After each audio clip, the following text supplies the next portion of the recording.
I'm here with Grey Doolin. I'm very excited to be here with you. I have a lot I want to talk to you about. I want to get some of your wisdom. I want to get your input. I want to expand my mind because I've been very open over the last couple of years publicly with my personal critiques and curiosities around new gender ideologies and identities and dysphoria and all these things. And what really helps expand me is to speak to people who have also experienced such things in a way I haven't, so I can gain more wisdom. And I said to you when we were coming on here, at first I couldn't think about anyone. I was like, there's no one I can talk to about this particular piece. And then you came to mind and I thought, there's no one else besides you. So thank you for answering the call. And maybe you can start by just introducing yourself to the audience. How do you want them to know you? Yeah, my name's Grey. I use they, them pronouns. I identify as a trans masculine human, a queer identified, and my work in the world is helping people embody their authentic expression in whatever way that looks like. Easy breezy. Love it. Yeah. I think what I want to begin with is I thought where we could start was just kind of pulling apart my own rambling, that I've been sitting with for a while, especially in the last few months with a lot of the trans debates and the things coming up around legality and rights and birth certificates and all these things and IDs. And then we could go more into just general philosophy of you as a person and a human. How does that feel? Yeah. Okay. So the first place I want to start with is I had this feeling for the last couple years, I would say 2021-ish is when I started feeling it. 2018 is when I first was exposed to my first non-binary person that wasn't, how do I say this? No, that's incorrect. 2018 is when I exposed to the first person who was male at birth, presenting male, but went by she, her pronouns. The first time I ever experienced that. And it was very confusing for me. I didn't understand it. And I teased some of that apart with Kai Cheng Tom, who was on the podcast a bit ago, and she was really wonderful at helping me with this. But then what I was getting to in the last couple of years was noticing there's a difference for me between trans and non-binary for me.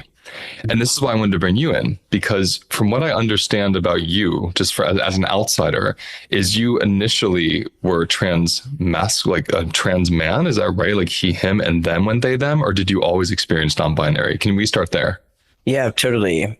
So I'm going to add to the complexity of it because I don't identify as a non-binary person, even though I use they, them pronouns.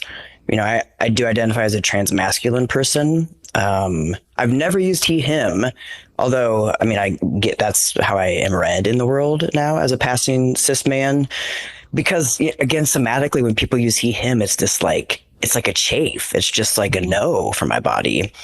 And if I'm being honest, I know they, them is complicated for many folks, but if I was to live into my actual pronouns, I would go by God, gods, like, let's just be real about that. Like gender feels like such a spiritual experience to me that I'm just like, part of a real curriculum for me in this lifetime has been to have a material body. I'm just like, what a waste of time. It's not, but it's so the transness to me, even though it is such an embodied experience, my internal, it is genderless, So I have always experienced trans and any kind of even gender dysphoria or sex dysphoria as a spiritual experience as well.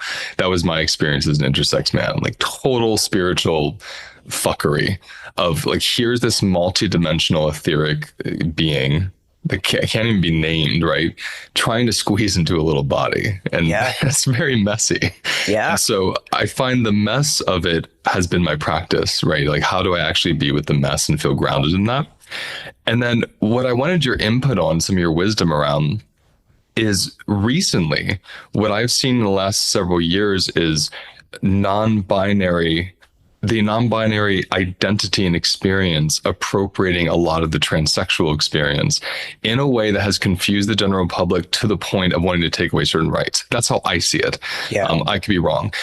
And so what I'm interested in is because I like how you even corrected. No, I've never gone by he, him, always been they, them. I always saw you as a guy, right? I was like, Yep. oh, you're a guy.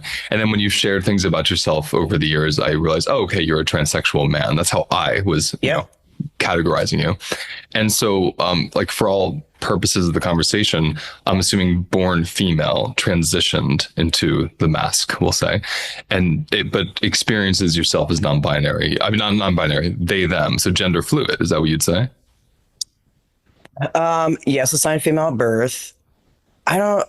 I also, it doesn't feel right to me to that I'm transitioned to somewhere. Like, where are we ever ending? Like Tell me about that's that. like I'm always in process.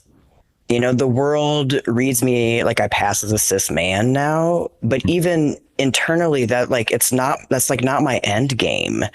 I again don't align with many trans folks who immediately move into a binary end because I understand it for safety and for legibility and all of that, but like I'm not a man and I don't want to be a man.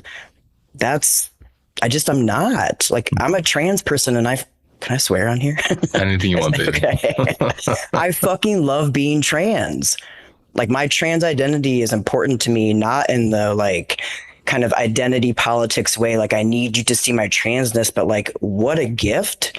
And there is so much wisdom in this middle path. I think many trans people do not have the capacity to hold the complexity of it. Again, no shade. Just like it's a reality of the lineage of trauma and personal traumas in the body.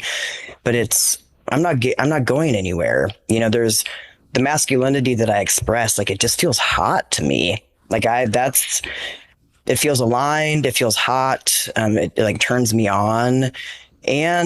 But I also, and again, this has been my own journey. I've had to do so much integration and healing around re-embracing my feminine parts. Like I don't ascribe to dead name. Like I do not use that language. I don't like it because any cutting off of ourselves that we're having to do, I mean, we will continue to be unintegrated. And there's so much of that I see in trans communities to be like, I can't even associate with this old part of me. And it's like, you're leaving so much of yourself behind.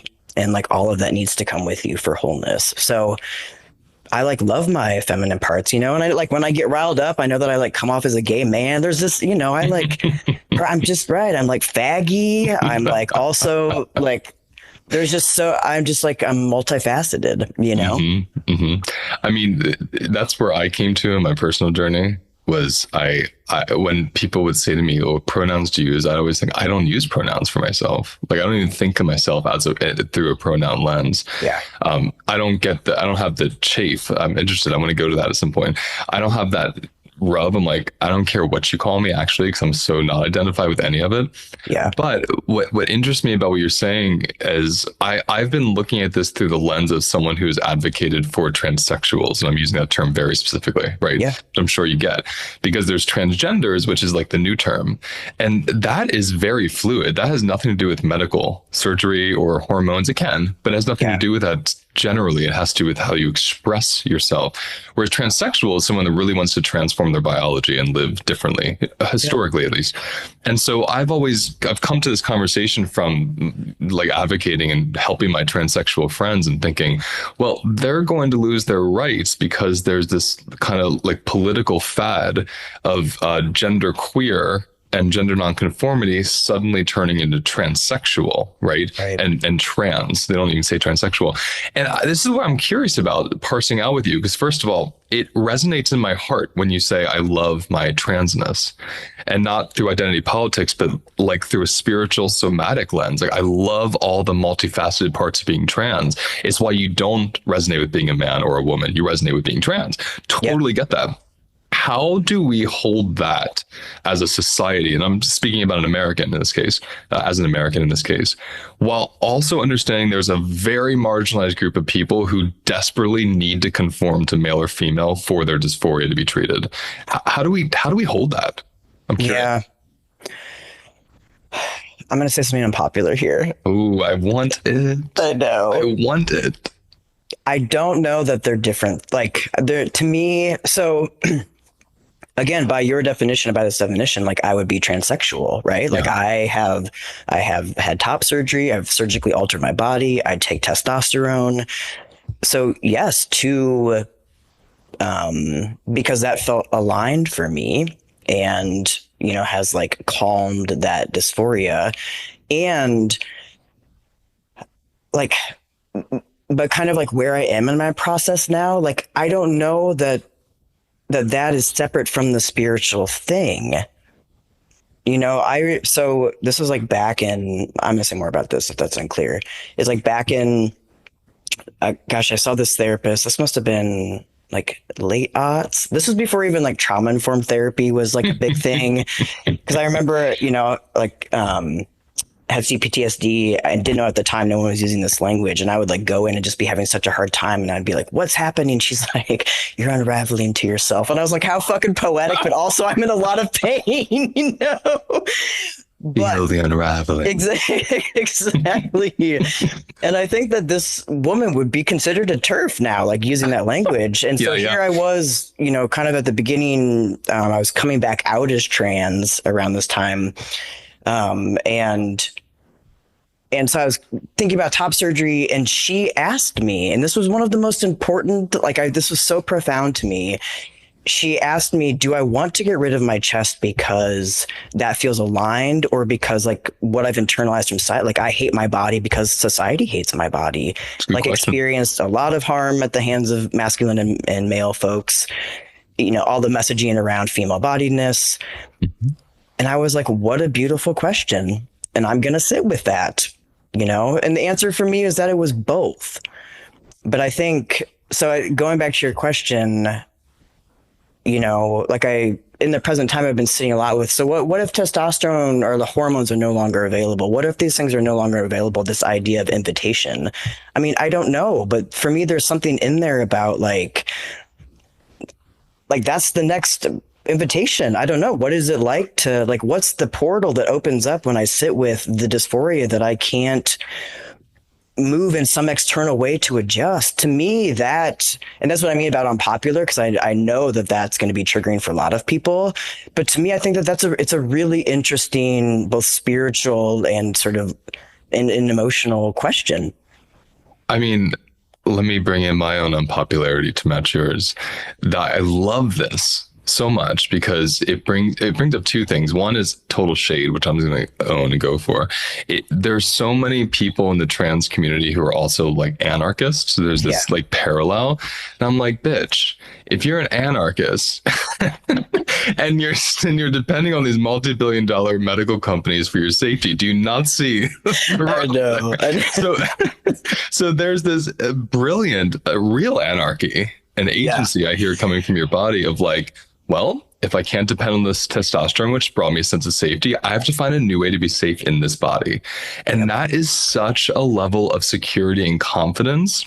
And this is where my critique with the current medical, establishment and the gender affirming establishment is the messaging to young kids, older people, whoever it is, who think they're trans or have dysphoria, is this kind of like, we need to hurry and fix this so you don't kill yourself.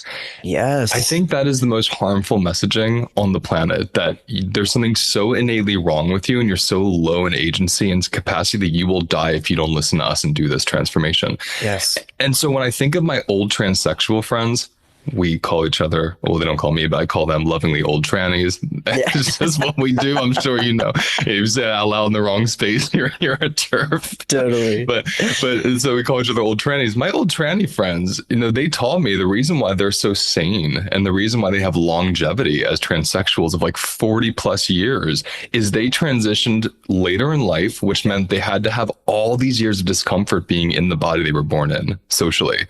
And in modern day, we see that as like a cruel punishment, but in their day, that created so much capacity to then know, if I have to go back to that, I know how to do that because I know who I am. Yep. Will you weigh in on that with me? 100%.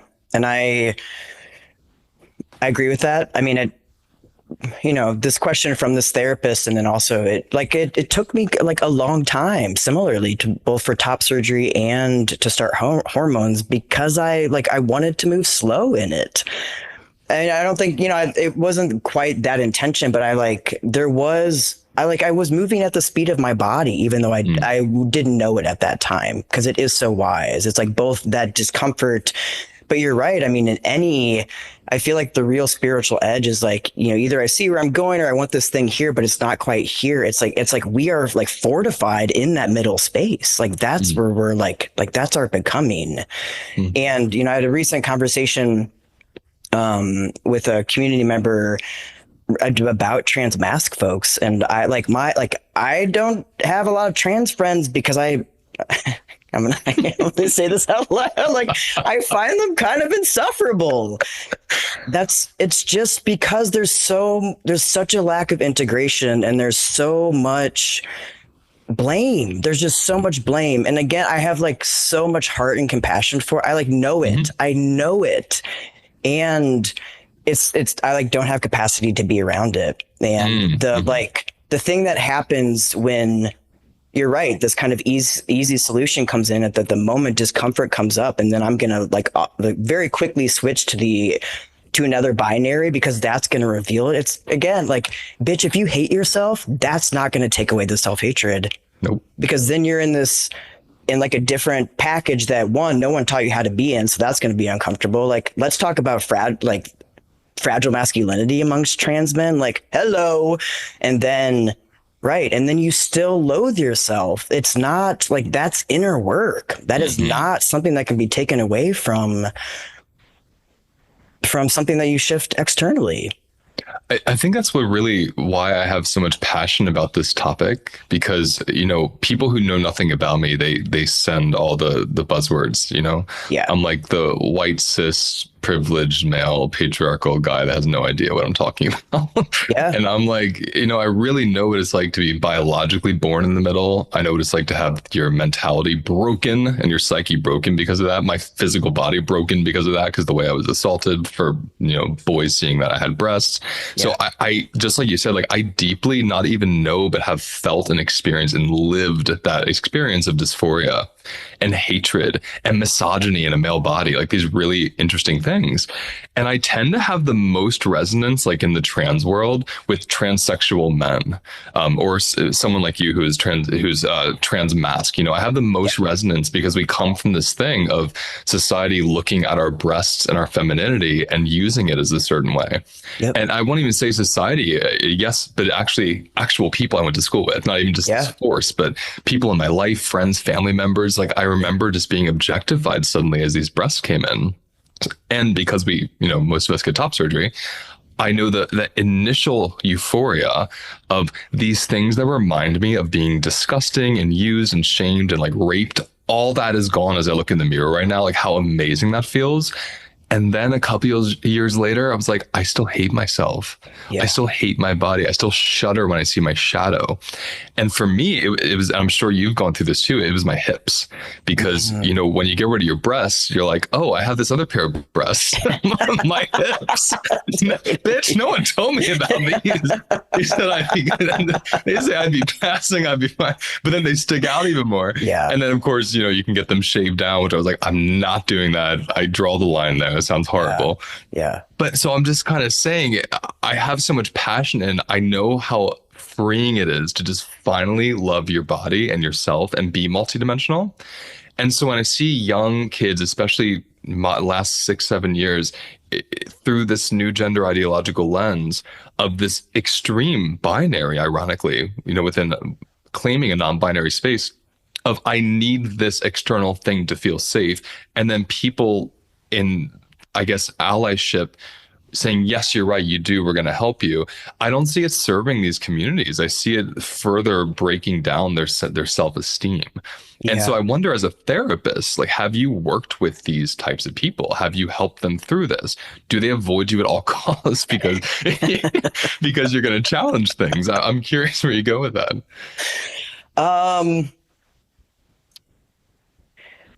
I don't know if they avoid me. I haven't been very open about how I feel. Like, that's part of what I'm beginning in my own work right now, is to be more visible, be more seen, and to be open, to be deeply disliked for it. But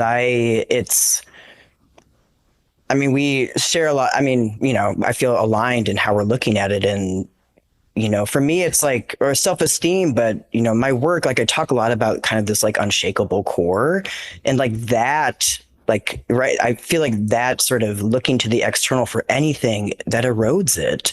Hmm. Again, it's this like this outward package and that's built on this sand. And it's like when life gets hard or the hormones go away or you can't get the surgery anymore, you want to die. Like I'm interested, like let's talk about the part that wants to fucking die. Hmm. That's the conversation for me. That feels really important. So when you Um, say all that, it further roots and it gives me some validation and some language around why like my chafe is in the term gender affirming yeah, therapy. Like I have a massive because I'm like that's weird because as a therapist or as a coach or anything, I always thought we were supposed to expand and question the ego, not have someone come in that has like a distinct idea of why they're suffering and be like, yes, you're right.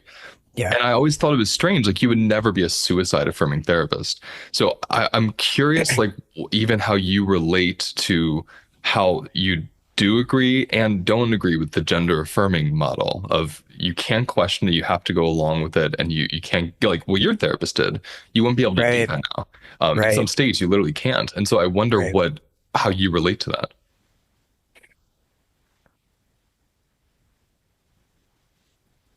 I mean, I think it's really complex, Hmm.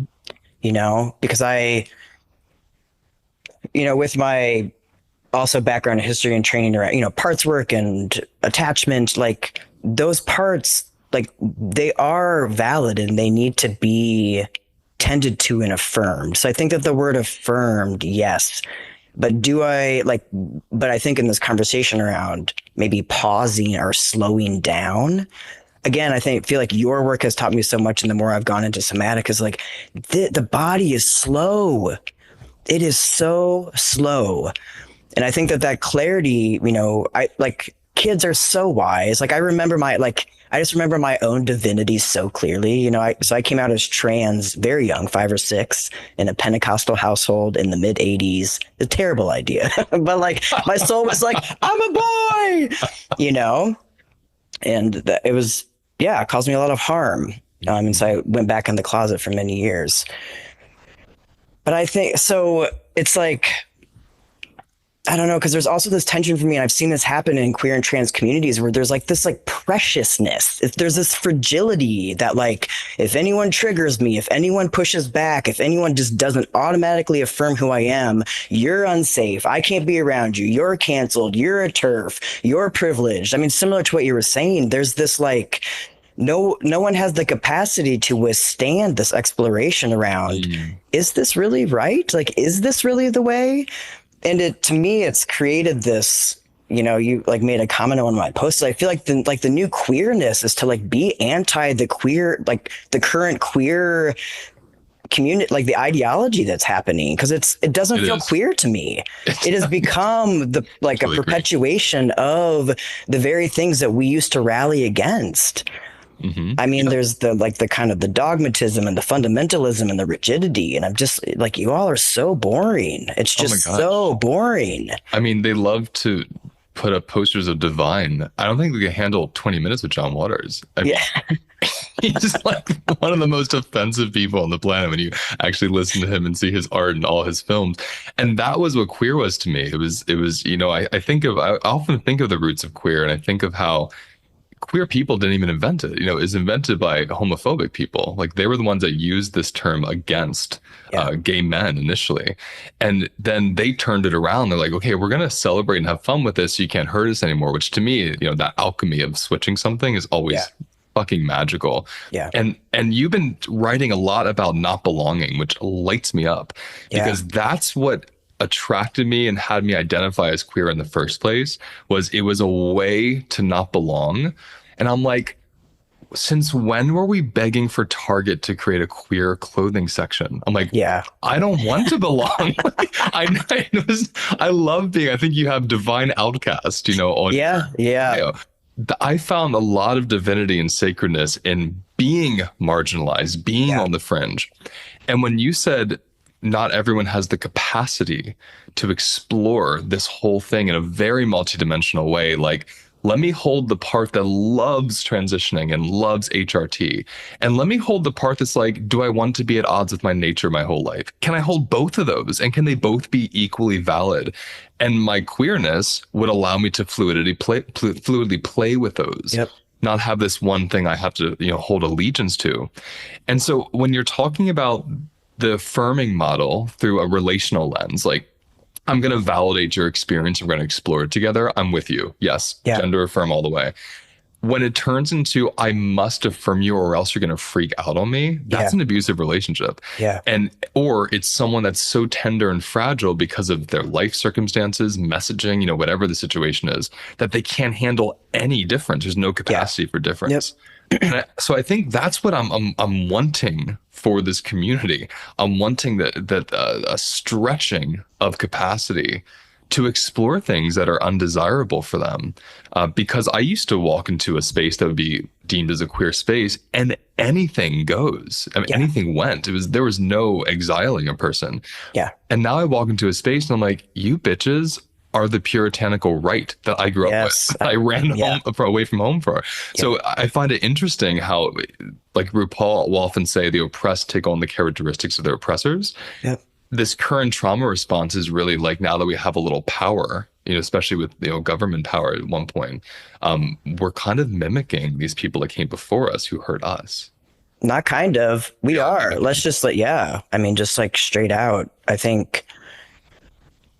I agree with that. I made a post like last spring, right? Or just this question about what is even like belonging to queer and trans community? Like, what does that cost you? Like, I know people who give up their like love of God or the fact that they want to be monogamous or like all of these things in order to fit in. And it's like, that is not belonging. That is, I heard it's proximity. It's like closeness to a thing, but like, that's not true belonging. And again, it's this, it's just unhealed grief about whatever experiences of rejection or outcastness that you've experienced. There's I must belong at all costs now. And it's a survival thing. Like, of course, right? Like, again, I understand how it lives in the body and the drive there, but I watching communities and these phrases like community care and all these things. And I was like, codependent is not community care. Mm-hmm. Can we please have this conversation that the relationships that are happening, that's not care. Like, when you bypass yourself or are acting out of a trauma response, it's not care. But it's I know all these buzzwords. It's just this, it's like the performativity that I see. That's what I just can't be around it, Yeah, as you're saying that, I'm also hearing how I've seen so many people break their boundaries because of someone's identity marker too. Yeah. Like, well, because you're trans, I'm going to let you say these really rude things to me. I would never let a cis man do that. But a trans man, yeah, because you're trans. And I'm like, is there anything more fetishizing than that? It's like I want to hold you to the same standards I hold every human being. Like, everyone has the right to be an asshole. Yeah. And I think that what somebody say about community care and bypassing, I also think part of that preciousness you were talking about earlier is when you've hit or when you've, let's say, owned this certain identity marker, suddenly you're immune from certain things. And I got really fascinated, especially during the pandemic when everything with anti-racism got really kind of mainstream for people. The amount of white men that were suddenly non-binary without any reason or history or like any change in appearance or any kind of fluidity. Just, it was this amazing, it was brilliant of them, this survival strategy of, I'm going to, pull this over me so I can belong to the marginalized because I'm tired of being the oppressor. And then, when the pandemic broke, or I should say the being stuck at home, the lockdown was over and people were back into the world integrating. I mean, I just watched one profile after the other just lose the pronoun. and so I wonder, I wonder how you've clocked that or tracked that yourself. I didn't track that at all. I just, but the vibe that feels similar to me about what was happening at that time is the because I see this happening in trans community right now, where it's making this other person responsible for something uncomfortable that I'm experiencing. Again, like I'm not a like I you know I'm here for anti-racist conversations and examining all my own stuff, right? But I think that it was this surge of like it felt like a shame campaign, and I was like, no one can transform. Like that's not how people are going to become allies.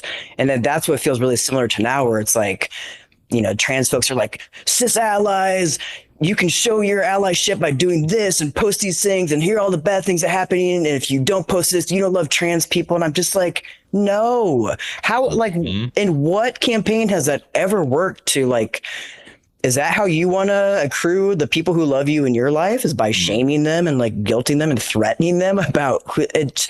But people like really well-meaning, especially like white liberals, like really want to be allies.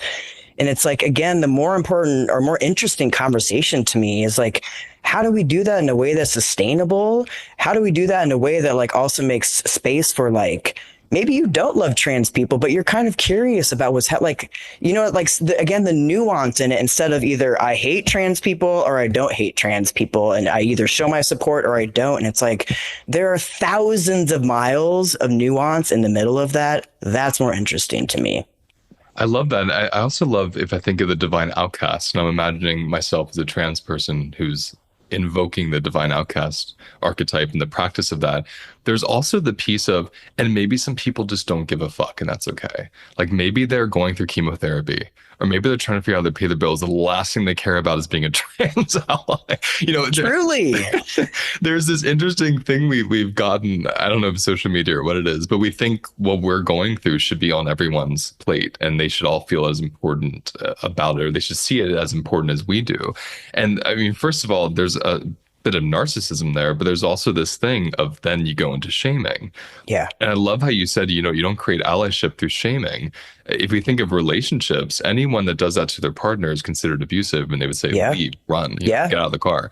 But relationships are what create allies. I don't feel like an ally to transsexuals because I'm a bad person if I'm not. I feel ally because they're some of my dearest friends who've walked me through my own top surgery and my own experience and my own healing of my masculine and feminine. So my heart is so with their path that I feel like we're bound. But not everyone has that experience, nor should they. And so I want to go to this divine outcast piece for you. What are your practices? When you see someone who is, quote, transphobic, or when you see someone who disagrees with something about you, or you see what's happening with legislation where, birth sex is put on an ID instead of, preferred sex or transition sex. How do you go into yourself and find that safety? Yeah. Well, again, my worldview is it's really one of invitation. And so what is in this moment, what's the invitation for me in this? What's alive, what is triggered by that? And, and it's like, I'm not immune to this. I'm also a human who has a nervous system in my own history, and so have felt my own waves of that, either some panic or, whatever come up in the midst of some of the administration things happening right now. But I mean, the practice, Luis, is what I learned in your course, which is to come back to each present moment and to my body and find safety. I mean, people want to make it more complicated than that, but it really is not. Multiple times throughout my day, I'm doing these neural exercise. I'm coming back to my safety all the time. That's literally the practice. Reminding myself that right, Trump is not in my apartment. I also wanted to shout out to you because I mentioned this at my own courses, and that session you held around dehumanization, where we processed Trump's attempted assassination, was so profound for me. But it also cleared whatever kind of hook I had around him, where I was right, literally, I've never met this man. He's never done anything personally to me. And I was disappointed when he wasn't assassinated. This is curious. And so I don't know. So even adopting that kind of approach, and really invitation to now in the present, but then also, that's what I mean about unintegrated grief for folks. Is what is it calling up from the past? It's right. So if I feel like my freedom has been taken away or my agency, like where is that familiar to my body? Like what is that an echo of that's not actually current? So I mean, my practice is to be in deep relationship with myself, and I'm such a devotional person. Like I'm devoted to my body and to my safety, and like that's the practice. Mm-hmm. That's the practice always. Yeah, I mean, as you're speaking in this whole interview, I don't know if you've ever studied or were interested in Holly Woodlawn, or if you know who she was. Mm-mm. She was the Holly in the "Take a Walk on the Wild Side" Lou Reed song, Mm. and she was one of my favorite people growing up. She was like my North Star, and she's was a transsexual woman, born male, transitioned to female, and she was part of the factory scene, Andy Warhol's factory scene. It was in some of his insane early films, and she wrote a memoir. And I remember reading her memoir. It was called "A Low Life in High Heels," which was very funny. Mm. And I'm reading this, and there's this whole period of her life that no one really knew or talked about, where she just decided to go back to living as a man. Mm. And she said it was like this incredible experience of, I just want to be with my masculine again. And through living as a man, she still felt like a transsexual woman. This was her identity. But what I was getting from the book, and this is when I was, I think, 16, I was reading this, it was my introduction to transsexualism through her. And so it wasn't precious. It wasn't about anyone agreeing with her. It wasn't about belonging anywhere. And what I got from the book, and it wasn't her intention, but what I got from it was, oh, this woman has gone through so many biological shifts and identity changes. And through all of them, there was this core self that she knew and was very connected to and was in love with. Yeah. So no matter what happened externally or biologically or emotionally, she had this core self. Yep. And so I get chills when I say that to you, because I think of when a child or someone is going through this place of any identity crisis, whether it's just being bullied at school and I hate myself, or I think I'm supposed to be a man and I'm born a woman, right? I think what's so important is, regardless of the road they go down, are we doing the thing you just said? Are we also asking, well, what's the meaning underneath this for you? Yeah. What is it we're trying to get rid of? What's the pain your body's holding? Yep. I just spoke with someone who, by the time this show comes out, this has already come out, a woman named Maddie, who detransitioned from male to female. And it happened because she, transitioned into male, lived as male for 6 years, and then halfway through did an ayahuasca journey and started learning about all this trauma her body was holding, and getting in touch with the trauma and getting in touch with what her body held and coming to the now, just like you said, gave her the clarity of, oh, I'm actually not a transsexual. Like, I'm a woman that has been so objectified and hurt that I wanted to escape being a woman. And for some people, that's why they transition. They don't know it. For others, it's like, no, my spirit is a man, it wants to come out, or my spirit's masculine. So I'm just kind of holding that, because even asking the question to someone like what trauma could be propelling this doesn't deny the transness at all. It like, to me, fleshes it out and amplifies it even more, right? Yeah. So how has it been true for you, like through this whole journey, coming to terms with your own history around trauma, sexual trauma, whatever it was for you? Yeah. I mean, again, it's all been such an invitation. Like it's asked me to heal my relationship with my feminine, it's like the whole thing around dead name and reconciling with, the name that I was given at birth and who that person was up until I decided to begin medically transitioning in different ways. Again, the invitation there was to like bring those parts and bring that person along with me as I continue to evolve. And then for myself, I so I came out as trans super young, like I said, wasn't okay, so I shoved that down. But then at 19 came out as Wait, lesbian. when was that? What do you mean when? Well, what year was it when you were 5? 1987. So it was Okay, like is it mid early? 80. Okay, got it. Yeah. And then at 19 I came out as lesbian. And then was like a hardcore. I love my dyke years so much. I just like love that person Dykes so raised me. Dykes fucking raised me. I know. Oh my God, Dykes have such a place in my heart. Yes, me too. And so like hardcore, like I love women. I have sex with women. And then I made this post yesterday where this was, oh gosh, I don't know, 5 years, some under a decade ago, I like my sexual attraction towards cis men started to reemerge. You know, my sexual journey began with cis. I dated men in high school, early college.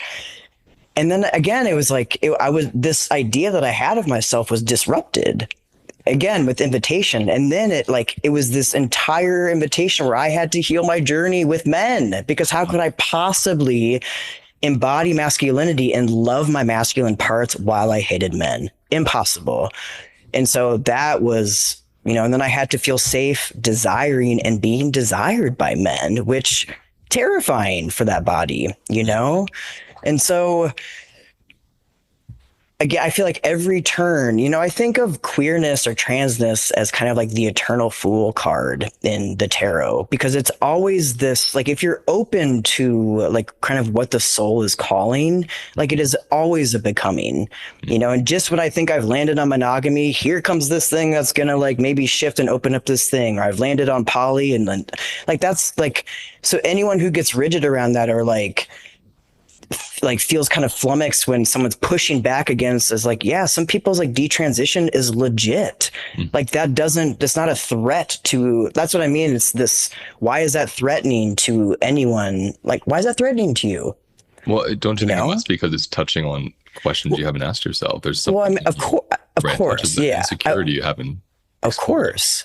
Right. Because what might it mean that I'm not really trans? Mm-hmm. That's right. What would happen to my world if I even began to unpack that, I have to read your words right now as you're talking about invitation, because you posted something and I loved it. You said, unpopular opinion, everything in your life is an invitation. Everything.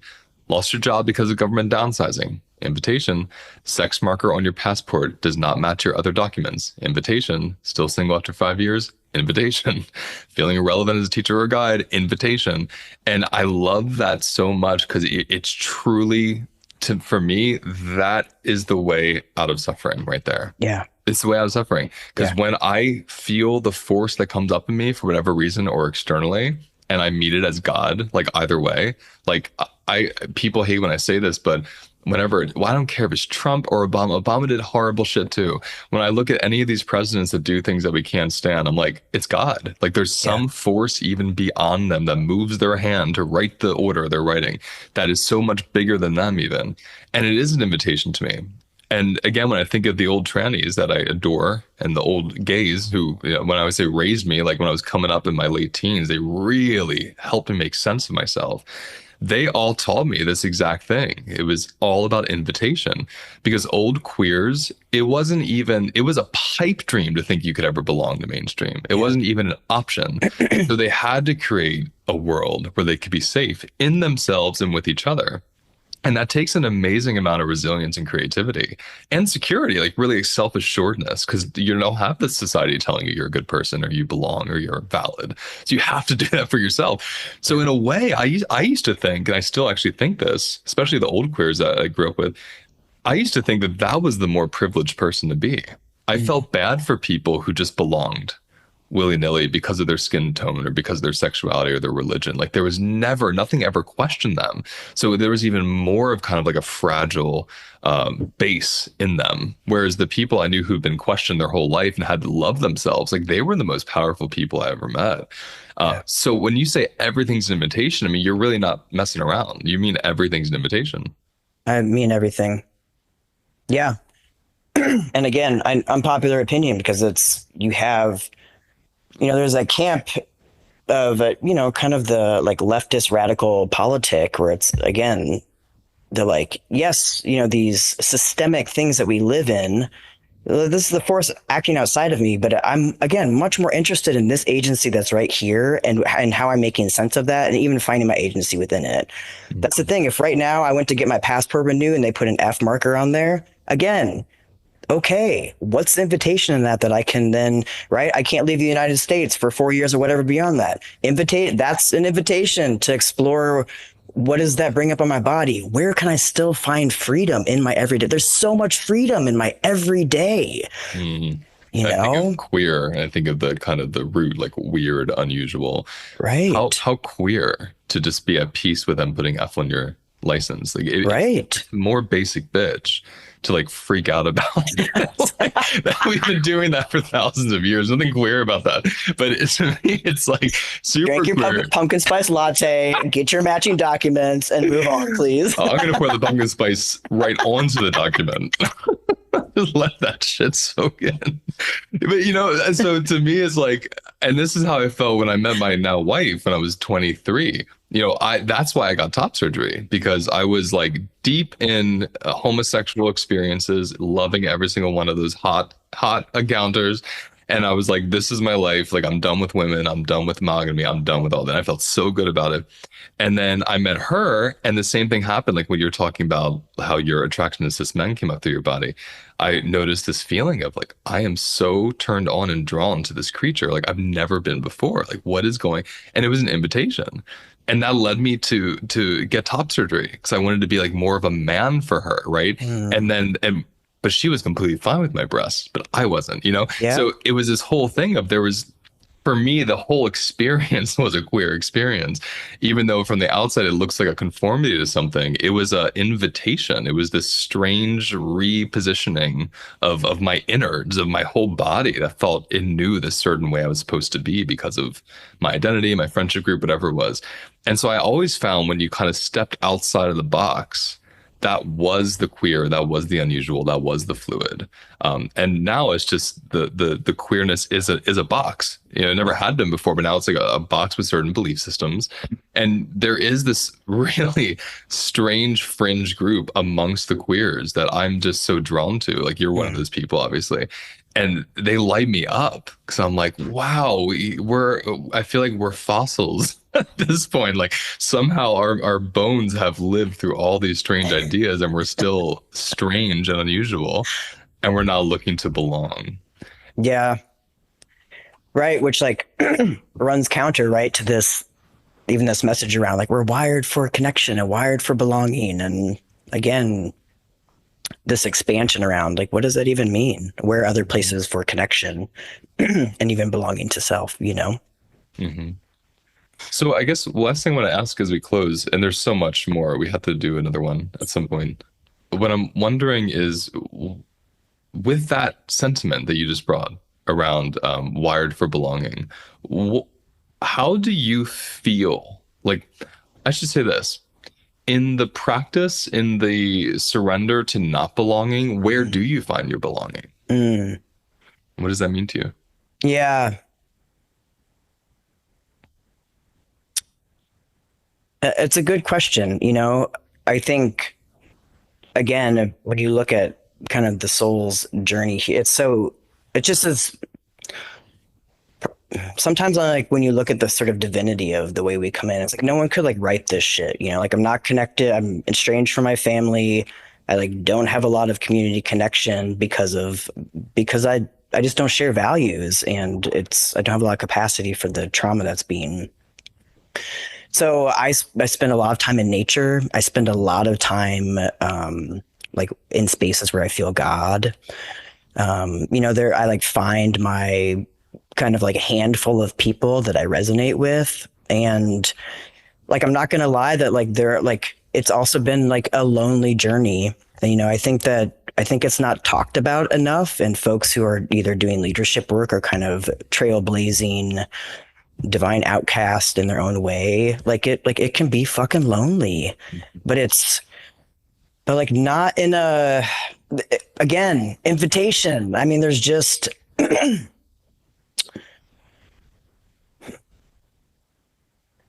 for me, I think,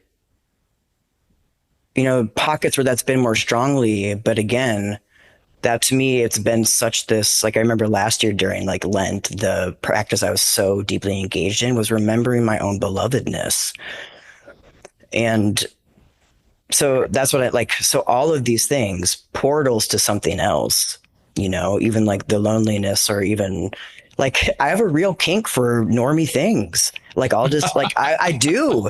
It's like, Tell me this normie thing right now. What comes up when you think about it? Well, I mean, there's this, of course I like look at these things I perceive outside. I do a lot of projection around either people with things that like I want a partner and I see myself with kids and a family, and I like part of me finds a lot of comfort in these like I love these like shows on Netflix that are like these like sort of families that have healthy relationships. Like there is this, so I think like a part I want to express too is that you can belong to your, like there's this like spiritual thing and then there's also these very human things and like they have to coexist. It's like I can't poo poo on these really on this norm kink that I have, because again, that would be exiling parts of myself that are very legit. Like, of course, there are parts of me that like want the family that I did not grow up with. That's legit. And my soul and this like transit, like I'm here on some, there's another thing that's happening. And so again, with the complexity and nuance of being able to have the capacity to hold all of that. And, I've been studying with this teacher who talks about secure attachment to both your brightness and light and your shadow. Like that to me, that's the rounded out secure attachment inner, where it's like, I don't have to be pulled under by my trauma or these parts that like carry this pain. And I can also hold this brightness that's like calling me forward. It's it's a really complex. I love this. I love everything about this. I mean, what you just said the last 2 minutes, there's 10 things I could talk about, and I won't because of time. Yeah. But what I love about the complexity, what I keep hearing through this whole interview with you, is really how to be with complexity, how to be with contradictions, how to be with the parts that I really wish were gone, how to be with the parts that completely contradict my identity I find pride in, all these different things. And that constant fluidity, for me as well, it keeps me very sane. And when I say sane, for me, I mean clear. Yeah. It's like, I don't think I'm better than anybody. I don't think I'm worse than anybody. I understand. So I don't know if there's one person on the planet I don't understand. I get triggered. Yeah. I really understand people because we all have those in us. So it's like, oh, I know that lives in me too, because I've kissed that on the lips before. And so I love this practice of loving all these parts inside. And I also appreciate how you highlighted the thing about like a trailblazer or a leader or someone who is divine outcast. There is an aspect of being very alone. And I think alone and lonely are two different things. And I think in the aloneness, there can be even more connection because there's some people that are, surrounded by a ton of people, but they're performing and they feel really detached. And it's almost like a cruel joke, when you're around people, but you can't touch them really. But to be with yourself alone and really be able to touch yourself, you're being secured into something even greater than you. But it can play on you. It can be strange to realize I don't relate to anyone around me. Yeah. And what that looks like. And I think we become teachers because of that, because people are drawn to that part in you. And then you relate to people through the teaching role because they're more conscious of playing with these other things that they wouldn't on a day-to-day basis. It makes online dating very hard. Like, we sit down and be like, nah, bitch, like we aren't even in the same atmosphere. I got to get out of here. Like, you need like a Zoom online speed dating where there's 1,000 participants and it's like you go through 400 of them in a minute. Just like pick the one. So I want to know, after listening to this, people can feel your energy. They can see your beautiful face, hear your ideas. There are going to be people that want to probably work with you or reach out to you. How can they find you? What do you offer? Let's close on that. Yeah. Yes. So they can find me on my website's greydoolin.com. You can find me on Instagram and Facebook under my name, Grey Doolin. Right now I am working on, I offer one-on-one mentoring. And so that really embodying everything we talked about. You also absolutely do not need to be trans to work with me. I mean, if you hear the through thread, that's that authentic embodied expression. I work a lot with folks who want to have that kind of authentic relating. Again, people who are in relationships who are deeply lonely because so much of them is suppressed. So anyone who wants to bring more of that authenticity into the world. And then right now I'm working on, I was doing this when we were doing the embodied practitioner class, was doing that trauma-informed open mic. Stopped doing that and shifting, but I'm looking to do a more kind of like monthly thing around expression. Like I love helping people express their desires. It's just, it like lights me up some. I like love gassing people up and being like, yes, girl, get it, And I think that practice of, mobilization of energy out is so important. So there's some things in the work. The one-on-one right now is the that offering, and then coming up with some group things too. So if you follow me on social media, that's the best way to like stay informed in what's upcoming. Okay, love. I so appreciate this conversation. It was so Same. fun. I love this bitch. Yeah. People, I love this bitch. I love you. This is so exciting. Can I take adore a you. picture of us? Oh, let's do it. This is the first. Okay. The first. Yay. It's my virtual hug. Amazing, Lou. Oh, yeah. Last I know is that Yeah, go ahead. I just want to say that for 3 years, I've been like, I'm going to be on Luis's podcast. I'm going to be on Luis's podcast. So it reminded me a little bit of your Byron Katie thing that you've talked about. But I just, so when I saw Evan's email come through, I was just like, that's right, God. You're Here like, we yep. go. Let's God, fucking I've been go. whispered You in know? his ear. Finally, Luis heard the message. Took long enough. Why did it take him so long? Okay, love. Well, I can't wait. We're going to play more for sure. This was great, Yeah. but this is a good start. Okay. Bye, sweetie. Bye. Thank you for watching today's episode. Please like and subscribe if you found it useful, and let me know in the comments what you want me to cover next.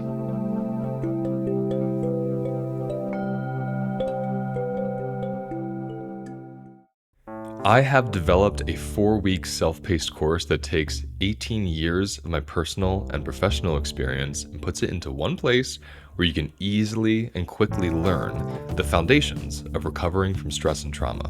How does the food you eat affect your stress levels? How do the relationships in your life create stress or peace? How does the relationship you have with your body allow you to feel happier and more settled? I will cover all this and so much more in this 4-week self-paced course. And the best part, it's self-paced. You don't have to sign up at a certain date or finish it at a certain time. It's yours for life, and it's waiting there for you when you're ready to finish it.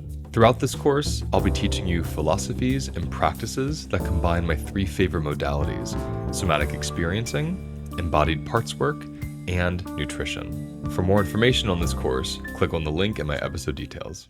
Getting there, it was just, I could tell something special was about to happen. There's just something about in-person retreats that just doesn't compare to online space. Minla is outstandingly beautiful. Why not be there with Luis and his team?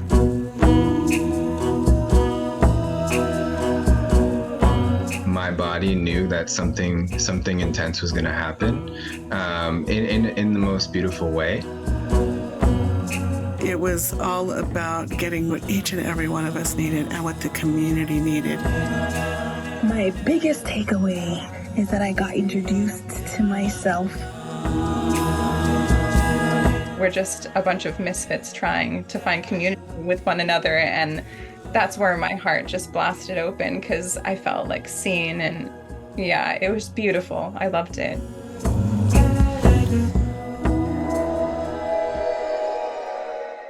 Oh, and I forgot to mention something very important. I'm offering a $700 discount for anyone who registers before April 15th because this is our last US-based HLN team retreat until 2027. In 2026, we'll be doing this in Europe. So if you want to get in this year in upstate New York, in America, please visit holisticlifenavigation.com, click on events, find the retreat, and when you go to the registration page, make sure you type in the discount code HLN700. And as long as it's before April 15th, you get $700 off your entire purchase. So check the calendar right now, and if it's before April 15th, go register, enjoy the discount, and I cannot wait to see you there.